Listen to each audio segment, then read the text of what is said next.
partie du mouvement Kino Estrie à Sherbrooke. Comme membre, je suis plus dans le comité organisateur des soirées mensuelles, puis aussi au niveau des relations publiques.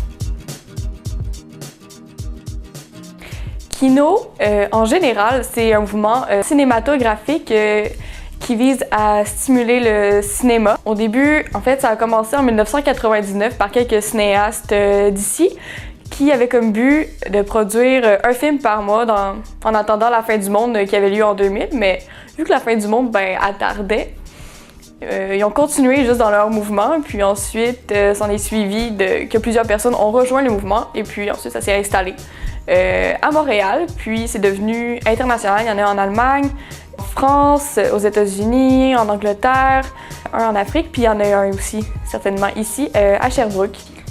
Kino, ça s'adresse à des gens qui aiment le cinéma, qui l'aiment, on s'entend, donc qui soient experts dans leur domaine ou totalement débutants.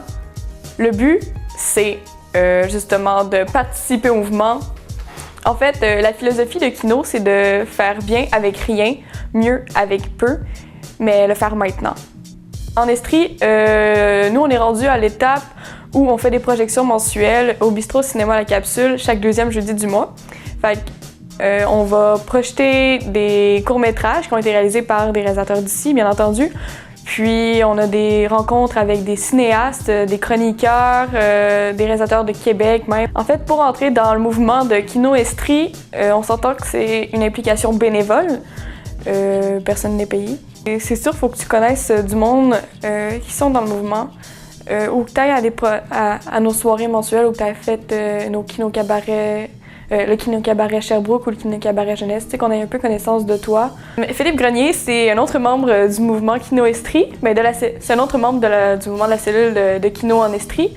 Puis participé au Kino-Cab Jeunesse, Kino-Cab Sherbrooke. Il a présenté ses courts-métrages qu'il avait produits lors de ses études et dans le cadre justement des Kino-Cabarets lors des projections mensuelles.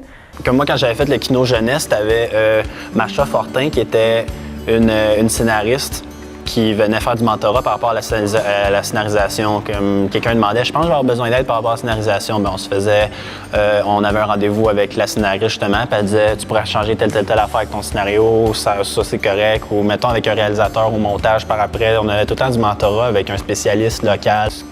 Ce que ça m'apporte par rapport au niveau collaboratif, ben, je pourrais dire en fait que ça l'a drastiquement agrandi mon réseau de contacts, d'acteurs, d'équipes techniques, de toutes. Je me suis fait énormément de contacts, même que la plupart des acteurs qui jouent dans mes films, dans mes productions, à cette heure, c'est du monde que j'ai rencontré par l'entremise des kinos, avec qui je travaille super bien à cette heure.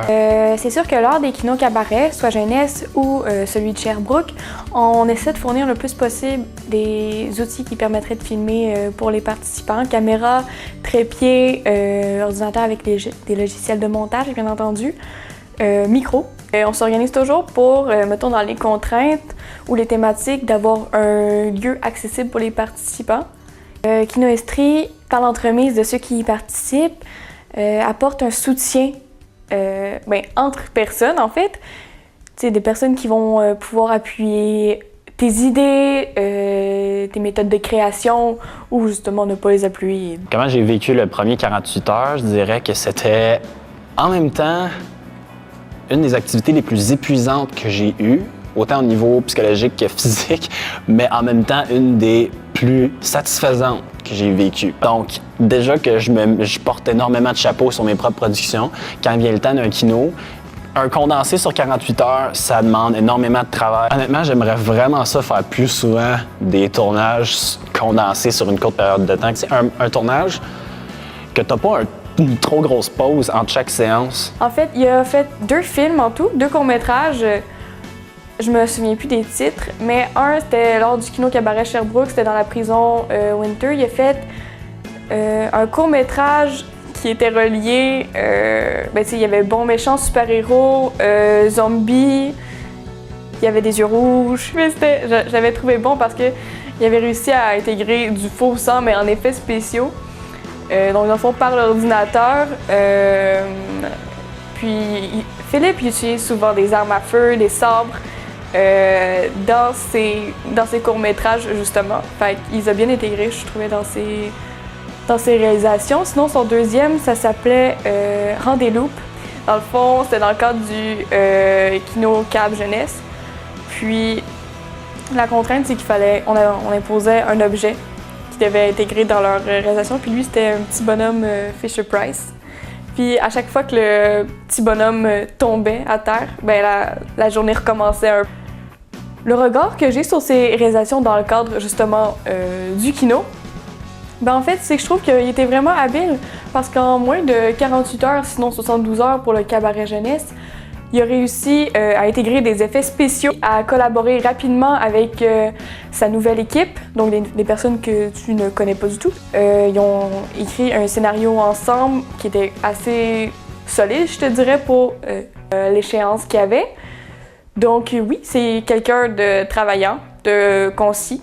Le mouvement de Kino en général représente pour moi, je vous dirais, un mouvement qui incite à la création cinématographique au Québec parce qu'on n'est pas tous des Dolan, on s'entend là-dessus, on n'est pas tous des Villeneuve, à savoir, il y en a beaucoup, mais je trouve que le cinéma québécois d'ici n'a pas assez de visibilité.